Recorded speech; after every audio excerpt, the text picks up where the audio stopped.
Good morning. 10 के दमदार trades, ये शो देखेंगे आप वीरेन और मेरे थ्रू अगले आधे घंटे में। और हमारे साथ आज प्रकाश गाबा और राजेश सतपुते पिछले शो से बने हुए हैं। फ्रेश पर्सपेक्टिव के लिए आज हमारे साथ सेंट्रम ब्रोकिंग से नीलेश जैन और निर्मल बैंक से स्वाति होतकर जुड़ेंगी। कुछ ही देर में बिग मार्केट वॉइसेस में नेपियन कैपिटल के को फाउंडर और मैनेजिंग पार्टनर गौतम त्रिवेदी जुड़ेंगे। और इसके अलावा तिमाही नंबर्स पर एस्कॉर्ट्स कुबोटा के होल टाइम डायरेक्टर और सीएफओ भरत मदान से भी खास बात करेंगे। और इस समय काफ़ी गेंस वीक मार्केट में एस्कॉर्ट्स में आपको दिखाई देंगे।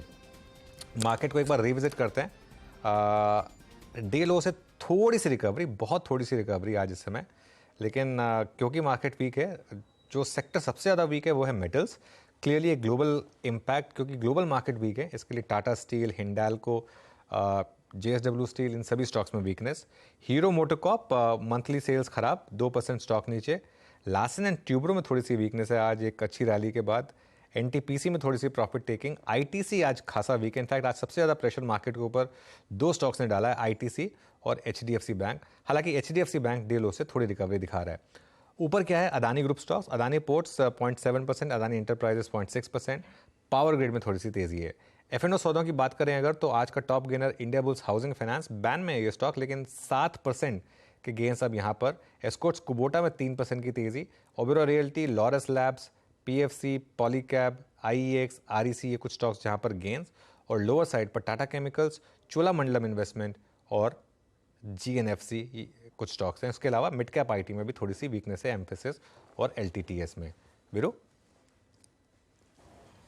जय, अब पैनल आपकी स्क्रीन पे है। प्रकाश गाबा सर, राजेश सतपुते जी, नीलेश जैन, स्वाति होतकर, ये चार एनालिस्ट हमारे साथ मौजूद हैं। इनसे आउटलुक लेंगे। पहले फ्रेश पर्सपेक्टिव है। Nilesh, good morning. इंडस्ट्रीज पे आपका व्यू, एक गैप डाउन ओपन, लेकिन अभी तक कोलैप्स नहीं हुआ है, ये बात तो है। और स्टॉक स्पेसिफिक एक्शन ज़्यादा क्लियर मैंडेट दे रहा है। आपका इंडस्ट्रीज पे व्यू और आपके दो conviction ideas. Very good morning to Viren ji, Anuj ji and सभी को। बिल्कुल देखिए, मेजर क्रैक अभी फिलहाल देखने को नहीं मिल रहा है। निफ्टी अपने क्रूशियल सपोर्ट के आसपास पहुंच चुका है, जो कि है 90,600। एग्जैक्टली वहीं पे 21 डे मूविंग एवरेज का एक सपोर्ट भी निकल के आ रहा है। तो जब तक 19,600 के ऊपर सस्टेन कर रहा है, उसके ऊपर की अगर आज की क्लोजिंग भी मिल जाती है, तब यहाँ पे फिर से हम एक पुल बैक एक्सपेक्ट करके चल सकते हैं टुवर्ड्स 19,700 19,750। तो अभी कोई मेजर वरी नहीं है। तो स्टॉक स्पेसिफिक एक्शन बना हुआ है, दोनों लॉन्ग साइड के ट्रेड होंगे। सबसे पहले IT space, specifically mid cap and small cap IT थोड़े बेटर प्लेस नजर आ रहे हैं। KPIT टेक, ये एक पर्टिकुलर काउंटर है जहां पे कंसोलिडेशन के बाद ब्रेकआउट हमें आज के सेशन में सस्टेन होता हुआ नजर आ रहा है। तो 1120 के आसपास शॉर्ट में ट्रेड हो रहा है। ऊपरी स्तर पर 1150 और 1170 तक की अपसाइड यहाँ पे देखने को मिल सकती है। 1090 का स्टॉप लॉस यहाँ पे रखना होगा। वहीं जो दूसरा पुल बैक ट्रेड है वो है SRF में। कल की शानदार तेजी के बाद आज के दिन में एक फॉलोअप मूव हमें देखने को मिल रहा है। तो ये फॉलोअप मूव जो है यहाँ से और एक्सटेंड होता हुआ नजर आ सकता है। 2340 2340 तक की अपसाइड हमें SRF में एक्सपेक्ट करके चल रहे हैं। 2270 के आसपास ट्रेड हो रहा है एंड 2240 का यहाँ पे स्टॉप लॉस रखना होगा। तो 2240 की स्टॉप लॉस से SRF में भी लॉन्ग पोजीशन इनिशिएट करने की सलाह। ओके, KPIT टेक और SRF, ये होगी दो ट्रेड्स नीलेश जी की तरफ से। Swati ji, good morning. आपकी ट्रेड्स? Good morning. आज के लिए दो बाय कॉल देना चाहूंगी। पहला रहेगा हेवेल्स पे। हेवेल्स मुझे काफी स्ट्रॉन्ग लग रहा है। इसमें हम देख रहे हैं कि 200 DMA के आजू बाजू ये काफी होवर हो रहा है। आई बिलीव कि ये कंसोलिडेशन फेज से हमें ब्रेकआउट देखने मिल सकते हैं। ब्रेकआउट लेवल इस 1330 का ब्रेकआउट लेवल है। करंट इज ट्रेडिंग है 1320 लेवल्स में। प्रीएम करूँ कि इसमें ब्रेकआउट अच्छा आएगा, क्योंकि रिस्क रिवॉर्ड रेशियो काफी फेवरेबल है एट करंट मार्केट प्राइस। तो अभी 1320 के आसपास ट्रेड हो रहे हैं, तो आप बाई कीजिएगा। 1300 का स्टॉप लॉस प्लेस कीजिएगा for immediate target of 1360। Second by call मेरा टाटा कम्युनिकेशन है। टाटा कॉम पे 1775 के रेंज में चल रहा है। इसमें अगर आप देखोगे तो एक डेली फ्लैग पैटर्न फॉर्मेशन में फ्लैग की बॉडी फॉर्म करने जा रहा है। थोड़ा साइडवेज मोमेंटम हमें नजर आएगा प्रोबेबली 1 से 2 दिनों में। 1785 का एक अच्छा खासा ब्रेकआउट है और इंट्राडे बेसिस पे स्विंग ब्रेकआउट है। तो मुझे लगता है एक बार वो ब्रेकआउट दे देगा तो काफी अच्छी हमें रैली अपसाइड में देखने मिल सकती है 1830 1840 के लेवल में। तो करंट लेवल पे आप टाटा कॉम बाई कीजिएगा। 1750 का स्टॉप लॉस रखिएगा for a target of 1840 rupees. Okay, Tata communications यहाँ पर इस समय एक बाय कॉल 1776 इस समय रेट। शानदार मूव रहे हैं टाटा कम्युनिकेशंस में पिछले कुछ दिनों में। गाबा सर, आपने क्या चूज किया फ्रेश कॉल्स के लिए? आज दो कॉल्स मुझे पसंद है इस वक्त। फर्स्ट है ओबेरॉय रियल्टी, बहुत बढ़िया मोमेंटम है। ट्रेड करें 1136। स्टॉप होगा 1120, 1160 पॉसिबल है ओवरऑल रियलिटी। दूसरा स्टॉक जो मुझे पसंद है इस वक्त वो है अपोलो टायर्स। बेस बना, अप मूव मिलेगा, 431 32 के आसपास ट्रेड कर रहा है। टॉप स्टॉप होगा करीब 425, थोड़ा डीप है। ऑन द अपसाइड टारगेट 440 के हैं अपोलो टायर्स। ओके, ये प्रकाश सर के दो ट्रेड्स हुए, स्टॉक्स हुए, माफ कीजिएगा। राजेश जी, आपके दो ट्रेड्स। वीरेंद्र देखिए, मैं यहाँ पे बाय साइड का एक ही ट्रेड दूंगा जहाँ पे मुझे थोड़ा कन्विक्शन आ रहा है, वो है लॉरस लैब। अगर आप इसका स्ट्रक्चर देखें, जनरली ये कॉन्ट्रा चलता है, तो मेरे हिसाब से आज यहाँ पे जो टारगेट अनफोल्ड हो रहा है वो करीबन होगा 380 का, तो मैं बाय करूंगा। मेरा स्टॉप लॉस रहेगा 360 का। So it's a buy in Laurus Lab. और एक सेल मुझे जहाँ पे वीकनेस दिखती है वो है टाटा कंज्यूमर। मेरे हिसाब से इसका जो टारगेट होगा वो रहेगा 820 का, और जो स्टॉप लॉस मेंटेन करना है वो रहेगा 855 का। तो यहाँ पे एक ब्रेकडाउन दिख रहा है, वो है टाटा कंज्यूमर। चलिए एक काम करते हैं, अब बिग मार्केट वॉइसेस की बात कर लेते हैं, क्योंकि मार्केट में इस समय ट्रेड्स थोड़े लिमिटेड ही हैं। और जरा मार्केट का रुख समझ लेते हैं। नेपियन कैपिटल के को फाउंडर और मैनेजिंग पार्टनर गौतम त्रिवेदी अब हमारे साथ जुड़ गए हैं। Gautam ji, good morning. Good morning. तो ये जो फिच ने, क्योंकि आज की सबसे बड़ी ब्रेकिंग न्यूज़ यही थी, जो फिच ने रेटिंग घटाई यूएस की, काफ़ी वैसे तो बोल्ड कॉल है, लेकिन क्या इससे जो ग्लोबल इक्विटी मार्केट्स में एक रिस्क ऑन रैली चल रही है उस पर ब्रेक लगेगा? क्या इंडिया पे भी इसका इम्पैक्ट आएगा आपके हिसाब से, या ये एक बाइंग अपॉर्चुनिटी होगी? मुझे लगता है कि जिस तरह से अपना मार्केट इस साल और पिछले करीबन मुझे लगता है 8 या 9 महीनों में जो तेजी आई है अपने मार्केट में, it has been led mostly by foreigners. अब आप देखिए कि पिछले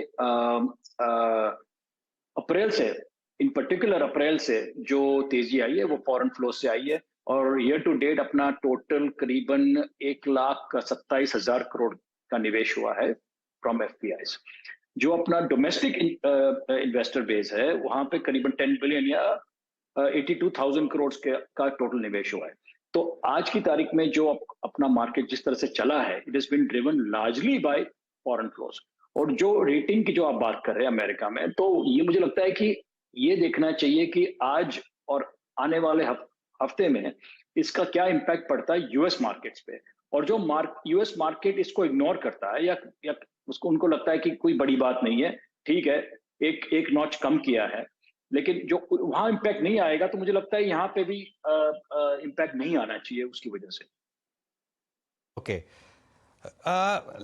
ये बहुत इंटरेस्टिंग चीज़ है, लेकिन इसमें एक चीज़ जो रही है गौतम जी, पिछले 1 महीने में, ऑब्वियसली थोड़ा सा हमारा टाइम होराइजन में थोड़ा सा लिमिटेड रख रहा हूँ, लेकिन मार्केट में थोड़ी लीडरशिप की कमी दिख रही है। आईटी चल नहीं रहा, नंबर्स मतलब बहुत ज़्यादा नहीं गिरा, लेकिन नंबर्स खराब रहे हैं। बैंकों में थोड़ा सा रिस्क लग रहा है कि ये पीक एनआईएम क्वार्टर जा चुका है। आईसीआईसीआई बैंक, एचडीएफसी बैंक, इतने अच्छे अच्छे नंबर्स के बाद भी ये स्टॉक चले नहीं बिल्कुल भी। ये आपके हिसाब से क्या कुछ टाइम रहेगा लीडरशिप क्राइसिस, या फिर लीडरशिप कहाँ से इमर्ज होगी, फ्रेश लीडरशिप? आपका सवाल एक्चुअली एग्जैक्टली सही है, क्योंकि लार्ज कैप्स में leadership you are not able to find. लेकिन आप देखिए कि जो जिस तरह से मार्केट का ब्रॉड बेसिंग हुआ है और मिड एंड स्मॉल कैप्स जो चले हैं, तो ये भी मुझे कहना चाहिए कि जून तक के जो आंकड़े आए हैं मेरे पास, जो एनएससी हर महीने रिलीज करता है, उसमें पिछले 4 महीनों में, जून तक की बात कर रहा हूँ, जून एंड तक की बात कर रहा हूँ, रिटेल इन्वेस्टर्स का net actually they have been sellers. 21,000 crore का उनका नेट सेलिंग हुआ है पिछले 4 महीनों में। तो मेरा कहने का यही मतलब है कि ये जब रिटेलर सेलर है और डोमेस्टिक म्यूचुअल फंड्स में फ्लोज आ रहे हैं, लेकिन अभी कुछ जो मिड और स्मॉल कैप फंड्स है उन्होंने इनफ्लोज भी बंद कर दिए कि भाई मार्केट ज्यादा ही बढ़ गया है। तो मुझे लगता है कि लीडरशिप जो आएगा, तो मुझे लगता है will come from Reliance industries, जो फिलहाल उनका जो कोर बिजनेस है वो O2C बिजनेस वो अंडर प्रेशर है। लेकिन मुझे लगता है कि by end of the year that scenario will change, और लीडरशिप आएगी तो रिलायंस से ही आएगी, क्योंकि वहां पे भी काफी वैल्यू अनलॉकिंग अभी बाकी है। ओके, जी नमस्कार, मैं वीरेंद्र बोल रहा हूँ दिल्ली स्टूडियो से। मैं आपकी कुछ जो इंडिविजुअल बेट्स थी उन पर बातचीत करना चाहूँगा। स्पेशली मिड कैप्स में आपने जो बेट्स ली थी बहुत अच्छा करके गई।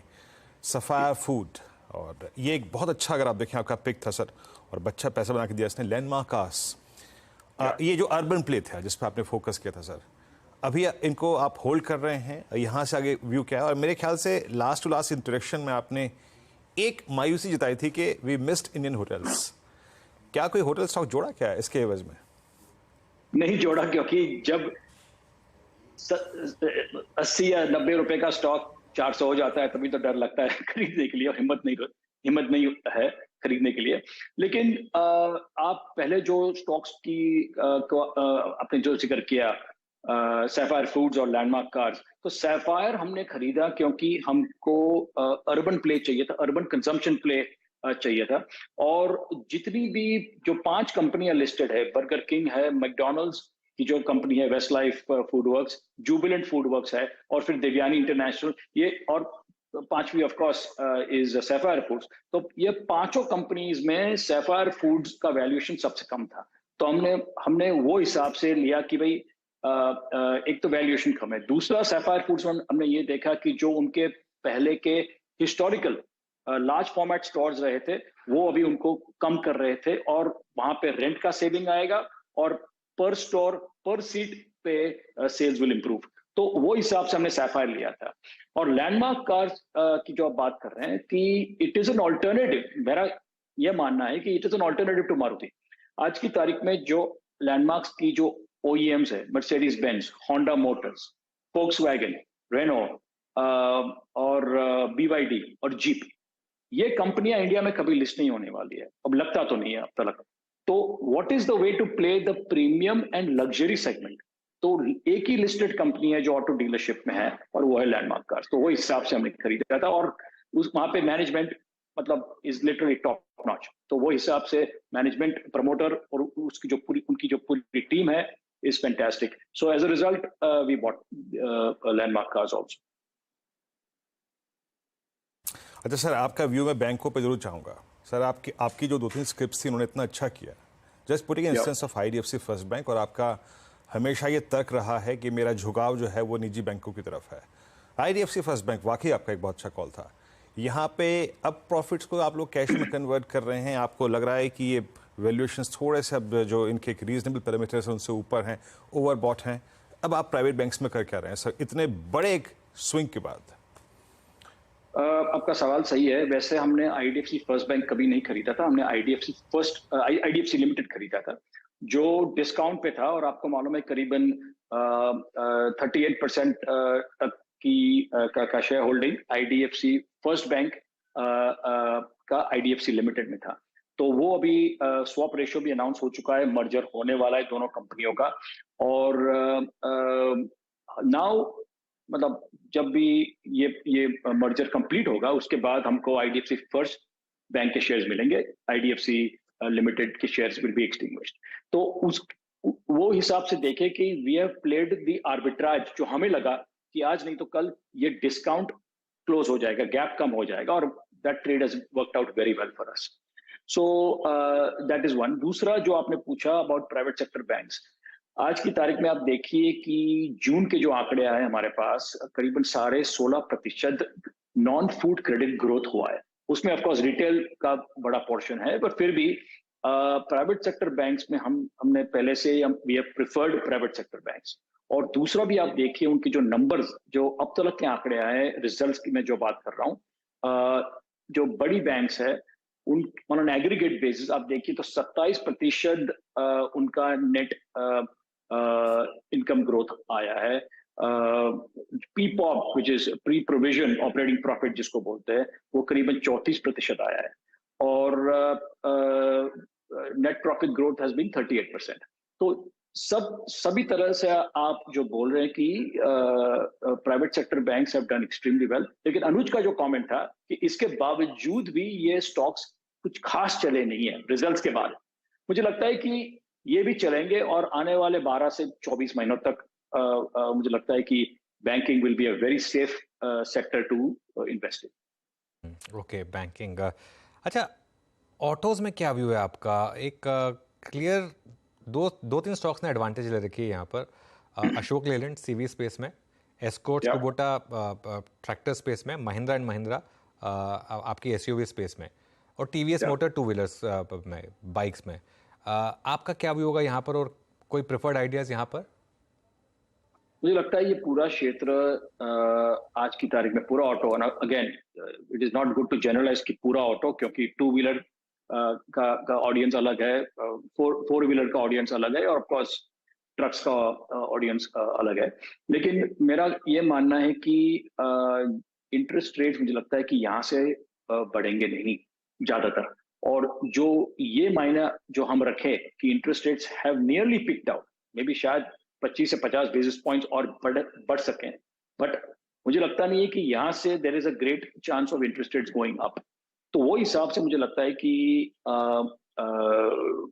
Four wheelers will do very well, number one. Number two, जहां तक रही बात टू व्हीलर्स की, टीवीएस में जो पिछले करीबन 3 सालों में जो स्टॉक प्राइस मूवमेंट आया है, I think it is time to relook at now a Bajaj and may be even a Hero. तो लेकिन अगेन ये मॉनसून जब तक खत्म ना होए, आइडिया आएगा नहीं कि रूरल स्पेंडिंग, रूरल इनकम वगैरह कैसा रहेगा, जिसमें ऑफ कोर्स टू व्हीलर्स का ज्यादा डिमांड वहीं से आता है। तो मुझे लगता है कि we are as such positive on the two wheelers, sorry on the auto sector. Pharma में क्या व्यू है इस समय गौतम, क्योंकि एक बड़ा कमबैक आया फार्मा स्टॉक्स में और सभी स्टॉक्स ने लीड किया, और इस बार तो कमेंट्री भी अच्छी रही है कंपनियों की कि यूएस में भी जो प्राइसिंग प्रेशर था वो शायद कम हुआ है थोड़ा सा। इवन यूएस एफडीए ने भी थोड़ा सा एक लग रहा है कि थोड़ा नरम रुख अपनाया है पिछले कुछ महीनों में।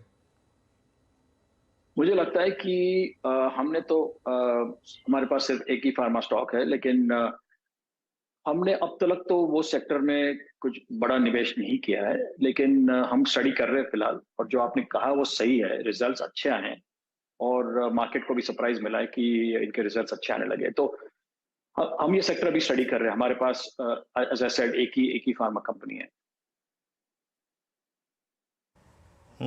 अच्छा सर, आपने अपने प्रीवियस कमेंट्स में कई बार रियल एस्टेट पर, क्योंकि आपने एक टर्म का इस्तेमाल किया कि रेट्स हाल फिलहाल में या फिर अब यहाँ से आपको और मजबूत होते हुए नजर नहीं आ रहे हैं। रियल एस्टेट पे पैसा बना भी, आपने अपने प्रीवियस कमेंट से मुझे याद अच्छी तरीके से पॉलीकैब का जिक्र किया था, I mean the best price performer so far in real estate ancillary space.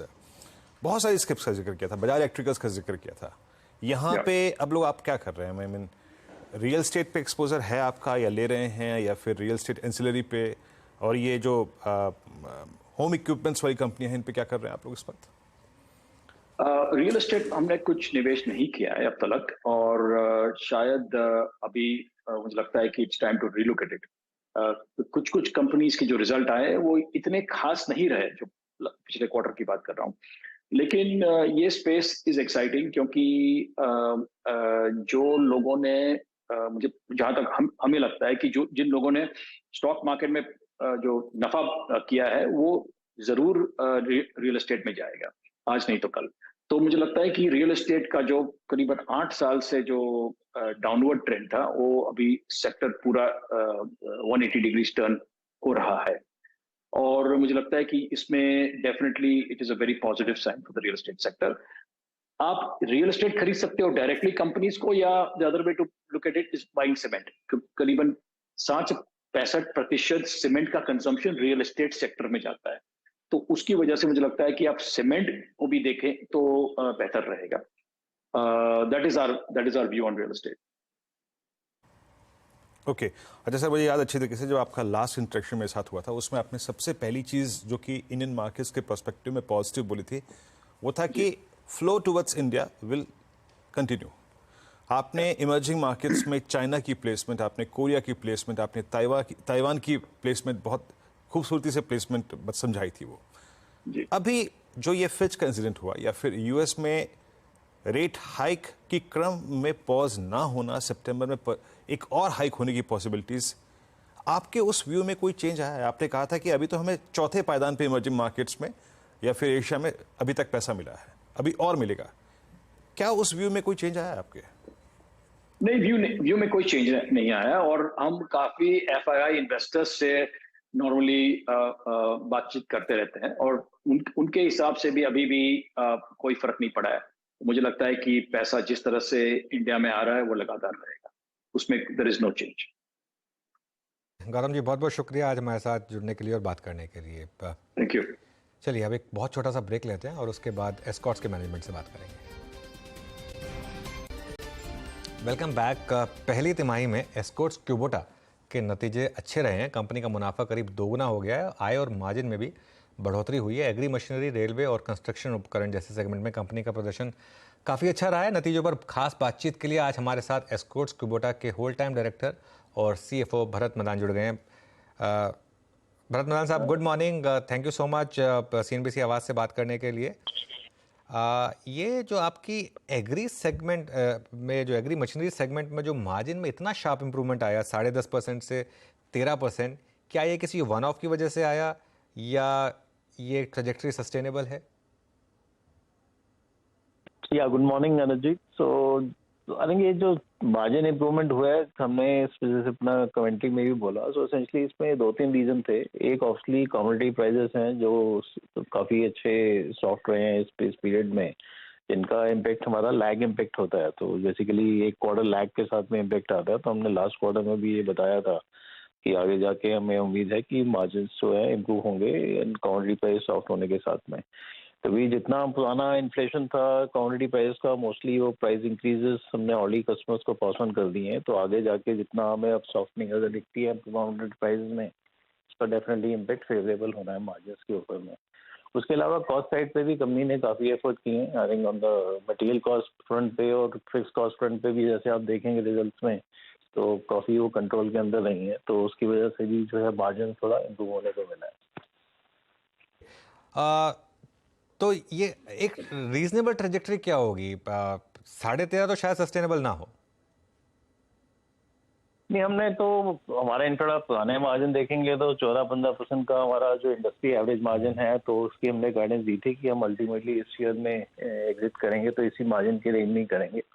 तो हमें लगता है अभी आगे इम्प्रूवमेंट की और पॉसिबिलिटीज हैं इस मार्जिन में। तो I think by the time जो इस साल को हम एग्जिट करेंगे तो we should be slightly higher. तो इससे थोड़ा ऊपर ही जाएगा मार्जिन, तो वो कम नहीं होगा। हाँ, क्वार्टर टू क्वार्टर थोड़ा वेरिएशन हो सकता है, उसमें ऑपरेटिंग लेवरेज का प्ले होगा। तो किसी क्वार्टर में नंबर्स कम होते हैं बिकॉज ऑफ सीजनलिटी, जैसे इस टाइम सीजन डिले है हमारा, दशहरा दिवाली सब हमारा थर्ड क्वार्टर में आएगा। तो उसकी वजह से Q2 में भी सॉफ्ट रहेगा, but third quarter and fourth quarter strong होंगे इसमें। सर, कंस्ट्रक्शन इक्विपमेंट सेल्स कैसी रही, कितनी यूनिट्स बिकी यहाँ पर? और अभी तो हम मानसून की अवधि में हैं, बट पोस्ट मानसून सर यहाँ पे कितने अपटिक्स की आपको पॉसिबिलिटी लग रही है? इस डिवीजन में ग्रोथ कैसी रह सकती है? अभी फर्स्ट क्वार्टर में हमारी कंस्ट्रक्शन इक्विपमेंट में बहुत स्ट्रांग ग्रोथ थी। फिर लास्ट दिसंबर से अगर हम देखें तो डिमांड जो है कंस्ट्रक्शन इक्विपमेंट में काफ़ी स्ट्रांगली बढ़ी है। तो अभी भी 40% से ऊपर की ग्रोथ थी फर्स्ट क्वार्टर में। और अभी जुलाई के महीने में भी, जो मानसून के मंथ में नॉर्मली ग्रोथ नहीं होती है, उसमें भी हमारी कभी 40-50% की ग्रोथ रही है वॉल्यूम में। तो अभी demand momentum construction equipment side पे काफ़ी अच्छा है। इंफ्रास्ट्रक्चर प्रोजेक्ट्स में है, काफ़ी काम चल रहा है। मानसून पीरियड में भी अच्छी डिमांड आ रही है। तो मानसून के बाद तो डेफिनेटली सितंबर ऑनवर्ड्स डिमांड और पिक होगी। तो ये वाला हमें लगता है मोमेंटम जो है उसका 30-40% का जो है इसका डिमांड सस्टेन रह सकती है आगे जाके भी। अच्छा सर, ये अभी कंस्ट्रक्शन की बात हो गई आपकी और एग्री इक्विपमेंट्स की बात हो गई। मैं अगर रेलवे सेगमेंट में आऊँ तो रेलवे प्रोडक्ट सेगमेंट में आपका एग्जैक्टली कितने अपटिक्स रहे इस क्वार्टर में सर? और अभी अगले 1-2 क्वार्टर्स के लिए आउटलुक शेयर करेंगे अपना प्लीज यहाँ पे रेलवे सेगमेंट में सर? या तो रेलवे में इस क्वार्टर में ऑब्वियसली जो रन रेट देखें पिछले 3-4 क्वार्टर से काफी अच्छा आ रहा है। इवन तो लास्ट ईयर के कंपेरिजन में ऑलमोस्ट 70% से ऊपर की ग्रोथ रही है इस क्वार्टर में। और अभी हमारी क्वार्टर एंड पे ऑर्डर बुक भी ऑलमोस्ट 950 करोड़ की है, जिसको हम अगले 6-8 महीने में एग्जीक्यूट करेंगे। तो अभी जो रन रेट है इसी की रेंज में ही रहेगा। I think about 80-90 crore month की एवरेज हमारी अभी आ रही है रेलवे बिजनेस में, और हमें लगता है वो आगे मेंटेन रहेगी। So overall full year basis पे 20-30% की ग्रोथ होगी इस बिजनेस में भी। तो टॉप लाइन काफी स्ट्रांग रहेगी। मार्जिन वाइज डेफिनेटली थोड़ा उसमें इस क्वार्टर में थोड़ा हमारा मिक्स बहुत बेटर था, इसलिए मार्जिन ज़रा अच्छे आए हैं। लेकिन आगे जाके मार्जिन जो है हमारे 16-17% की रेंज में हमारा रेलवे का गाइडेंस है, और उसी रेंज में आ रही है लगता है फुल ईयर तो मेंटेन रहेंगे on high revenue base. Okay, चलिए बहुत बहुत शुक्रिया मदान साहब हमारे साथ जुड़ने के लिए और हमसे बात करने के लिए। ऑल द बेस्ट आपको अगले क्वार्टर्स के लिए। तो ये हो गई बात एस्कॉर्ट्स की। नंबर्स अच्छे आए एस्कॉर्ट्स के, और जो चीज़ बहुत अच्छी लगी, जो मैनेजमेंट बोल रही है कि हाँ कुछ कमोडिटी प्राइसेस का फ़ायदा ज़रूर मिला इनको, लेकिन यहाँ से भी मार्जिन उनको लग रहा है कि इम्प्रूव ही होंगे, गिरेंगे नहीं। अब ये स्टॉक में एक वन वे रैली हुई है। आज सुबह मैं पढ़ रहा था, CLSA का एक नोट पढ़ रहा था, काफ़ी अच्छा नोट था। उन्होंने सेल टारगेट दिया, हालांकि टारगेट प्राइस रेज किया है। उनका मानना है कि नंबर्स अच्छे थे, लेकिन रॉ मटेरियल प्राइसेस काफ़ी गिरे हैं, उसका एक फ़ायदा मिला है इन्हें, और वैल्यूएशन काफ़ी महंगी है। और उनको लग रहा है कि ट्रैक्टर इंडस्ट्री की जो ग्रोथ है वो इस बेस पर शायद सिंगल डिजिट में ही ग्रो होगी इसके लिए। नीलेश जी, कोई व्यू आपका एस्कॉर्ट्स कुबोटा पर? हाँ बिल्कुल अनुज जी, देखिए लगातार एक अप ट्रेंड में रहा है इस पर्टिकुलर काउंटर, और एक 2400 के आसपास एक ब्रेकआउट देखने को मिला था। तो अब जो सपोर्ट है वो काफी नीचे है, लगभग 2400 के आसपास है। तो इन लेवलों पर कोई फ्रेश खरीदारी की सलाह तो नहीं होगी, बट यहाँ से अभी भी अपसाइड पॉसिबल है। 2800 के इमीडिएट टारगेट यहाँ पे देखने को मिल सकते हैं, बट बेहतर होगा कि थोड़ी सी गिरावट हो तब यहाँ पे खरीदारी करें। 2800 से 3000 तक की जोन में हमें नेक्स्ट 3 to 4 मंथ्स में काउंटर जाता हुआ नजर आ सकता है, और निचले स्तर पर इमीडिएट अगर हम सपोर्ट की बात करें तो 2460 के आसपास का है। ओके, चलिए ये बात हो गई एस्कॉर्ट्स की। नीलेश जी, कोई और ट्रेड समझ में आया आपको? मार्केट काफ़ी वीक है एक्चुअली। हाँ बिल्कुल, डेफिनेटली थोड़ा सा कंसोलिडेशन हम देख रहे हैं। एक गिरावट के बाद एक रिकवरी का अटेम्प्ट हो रहा है, और इस रिकवरी में मेटल्स में थोड़ा पार्टिसिपेशन हमें देखने को मिल रहा है। LNT में भी रिकवरी हमें देखने को मिल रही है। तो कुछ चुनिंदा स्टॉक पे ही फोकस है, और यहाँ पे फार्मा स्पेस में से डिवीज लैब भी एक पर्टिकुलर काउंटर है जो रडार पे आ रहा है। ऊपरी स्तरों पर 3750 तक का अपसाइड यहाँ पे पुल बैक के चलते हमें देखने को मिल सकता है। काफी अच्छा रिवर्सल हमें यहाँ पे देखने को मिल रहा है। 3620 को यहाँ पे स्टॉप लॉस रख के चल सकते हैं। तो ओवरऑल फार्मा स्पेस में से डिवीज लैब थोड़ा सा बेटर प्लेस नजर आ रहा है। ओके नीलेश जी, बहुत बहुत शुक्रिया आप आज हमारे साथ जुड़ने के लिए। चलिए इस शो में इतना ही। वीरू और मुझे दीजिए इजाज़त। मार्केट एब्सोल्युटली डे लो। शायद वो जो यूएस मार्केट, जो यूएस में ओवरनाइट डेवलपमेंट हुई, वो आउट ऑफ सिलेबस आया, तैयार नहीं था मार्केट उसके लिए, और यूएस नहीं गिरा लेकिन हम गिर गए। ये नीरज जी को सौंप देते हैं। अनुज, इसमें दो चीजें देखिए। आवाज के दर्शक कंप्लेंट नहीं कर सकते। हम लोग हमेशा उनको कहते थे कि आपको अलर्ट रहना है। बिल्कुल। कोई भी चीज, चूंकि हमने कोई नेगेटिव डिस्काउंट कभी लिया ही नहीं था, हम तो हमेशा पॉजिटिव डिस्काउंट लेते थे, तो आवाज के दर्शकों को कोई चिंता नहीं है। ये बात सही कि आउट ऑफ सिलेबस है, लेकिन इसका कोई बहुत रिलेवेंस मुझे अभी भी नहीं लगता। ये थोड़ा आज एक फ्रॉथ निकल जाएगा। अब आप मुझे ये बता के जाइए कि कौन सा लेवल ट्रैक करना है। 19563 जो सुबह हमने मेंशन किया था, 563 सीरीज का। हाँ, 563 सीरीज का फर्स्ट डे का लो, 20 डे एक्सपोनेंशियल मूविंग एवरेज भी है। तो बहुत दूर नहीं है वो। बहुत दूर नहीं है। 563 अगर निकलेगा तो मार्केट में वीकनेस बढ़ेगी थोड़ी सी, तो उस पर ध्यान रखिएगा थोड़ी सी। मुझे लग रहा है एक बार के लिए तो प्रोटेक्ट होगा वो, लेकिन 563 19563 19563 पे नजर रखनी है। और बैंक निफ्टी में कोई लेवल? बैंक निफ्टी में 45100 था, थोड़ा दूर है यहाँ से बैंक निफ्टी ने, लेकिन जो रीसेंट स्विंग लो था ना नीरज जी, उसको तो ब्रेक कर दिया। 45362 20 डे एक्सपोनेंशियल मूविंग एवरेज, उसको तो ब्रेक कर दिया बैंक निफ्टी ने। बैंक निफ्टी थोड़ा वीक हो गया कंपैरेटिवली। ओके, तो चलिए हम लोग इस पर नज़र बनाएंगे और देखते हैं कि सेकंड हाफ में, क्योंकि एडवांस डिक्लाइन अभी भी बेटर है, अभी भी फेवर में है, लेकिन हाँ डेफिनेटली ऊपरी स्तर से मार्केट में काफ़ी दबाव देखने को मिल रहा है। तो चलिए इसी मौके पर आपके मन में बहुत सवाल भी आ रहे होंगे, उन सब का जवाब दिया जाएगा, लेकिन पहले हेडलाइंस देख लेते हैं।